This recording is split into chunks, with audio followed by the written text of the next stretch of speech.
એક ઇન્સ્ટાગ્રામ સ્ટોરીથી શું થઈ શકે? એક સ્ટોરી તમને વાયરલ કરી શકે, એક સ્ટોરીથી તમે હજારો રૂપિયા કમાવી શકો, પણ એક ઇન્સ્ટાગ્રામ સ્ટોરી એક 19 વર્ષના યુવાનનો જીવ લે, આ વાત ગળે ઉતરે? હવે ઝઘડામાં શબ્દોથી પ્રહાર નથી થતા, હવે સીધી છરી કાઢી દેવામાં આવે છે અને આ અત્યારે આપણા સમાજની વાસ્તવિકતા બની ગઈ છે. નમસ્કાર, આપની સાથે હું છું પાયલ.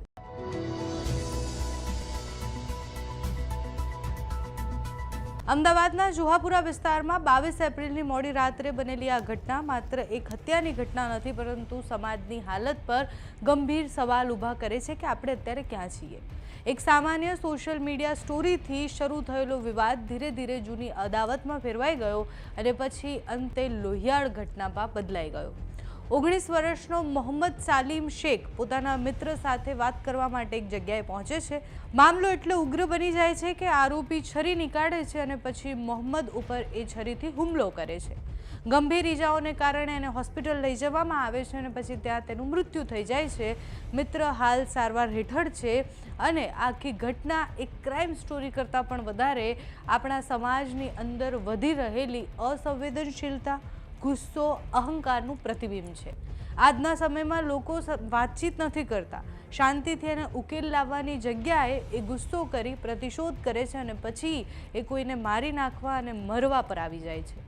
સોશિયલ મીડિયા જે લોકોને જોડવાનું માધ્યમ હોઈ શકે, એ અદાવત અને ટકરાવનું માધ્યમ બની ગયું છે. એક સ્ટોરીના કારણે શું થઈ શકે એ આપણી પાસે ઉદાહરણ છે. એક લાઈવ કરવાના કારણે શું થઈ શકે એનું ઉદાહરણ આપણી પાસે છે.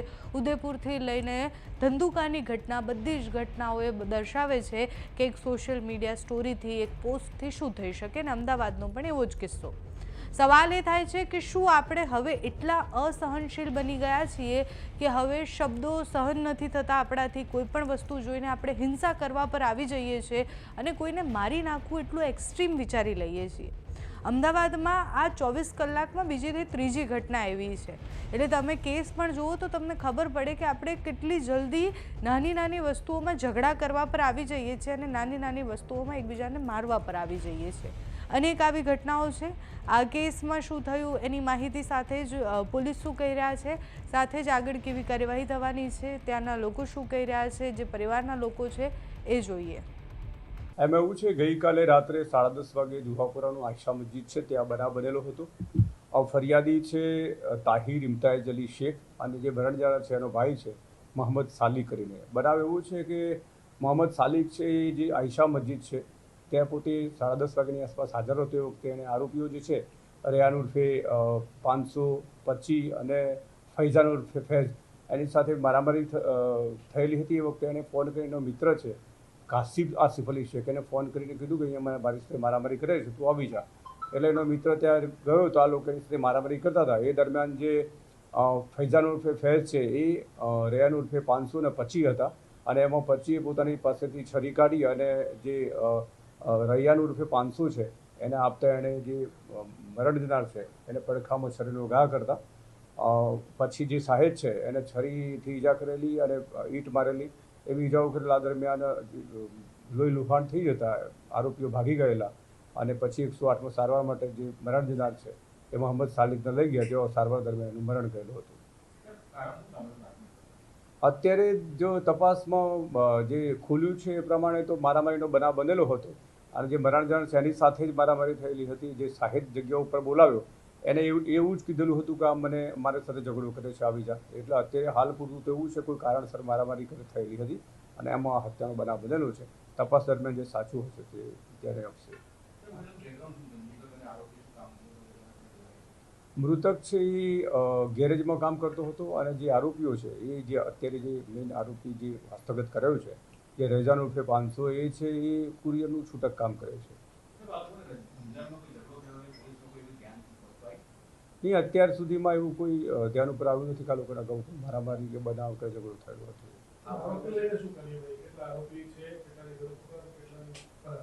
અત્યારે જે 3 આરોપી છે એમાં રેહાન ઉર્ફે 500 છે એને હસ્તગત કર્યો છે. 25 છે એ 25 અને ફૈઝાન એ બંને પકડવા ઉપર બાકી છે. એમાં જુદી જુદી ટીમો बनावेली છે, टूंक समय में पकड़ाई जैसे. सालिक का फोन आया था. मैं रोहलक पर चाय पीने बैठेला अकेले, ने उसका फ़ोन आया कि यहाँ पे मगजमारी हुई है आयशा मस्जिद।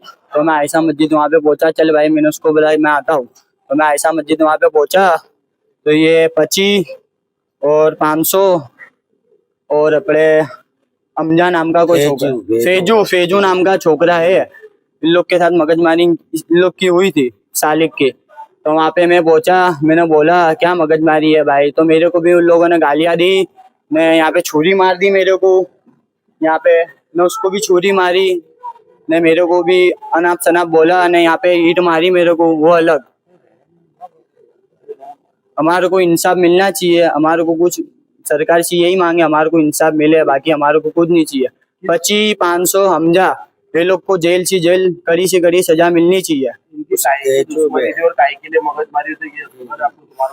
नहीं ये सब मेरे को उसने बताया नहीं, मेरे को खाली इतना बोला फोन पे कि मगजमारी हुई है। तो मैं वहाँ पे पहुंच गया आयशा मस्जिद में पहुंचा तो मेरे को भी वहाँ पे छुरियां मारी। कहाँ पे लगा है आपको? मेरे को यहाँ पे छुरी मारी एक यहाँ पे ईंट मारी अलग, और सालिक को छुरी मारी, 25 ने पकड़ के रखेला ने 500 ने छुरी मारी, पेट पे पूरी छुरी घुसा के छुरी मारी, बहुत खतरनाक। क्या काम काज करता तू? मैं ड्राइविंग लाइन ये लोग तक क्या मौजूद है। काम काज करते हैं जो मानने वाले? ये लोग सब गैंगस्टर रह गए, साले जुआ पे रह गए, गैंगस्टर भाई बनना चाहते हैं ये लोग, धंधा करते 2 नंबर के धंधे करते हैं ये लोग गरीब लोगों को मारते हैं, इस तरह से करते हैं। कोई माँ का लाडला चले गया उसको क्या बीतती होगी, इनको कड़ी सी कड़ी सजा मिलनी चाहिए, बस मेरी सी यही मांग है सरकार से, उसके अलावा कोई मांग नहीं है।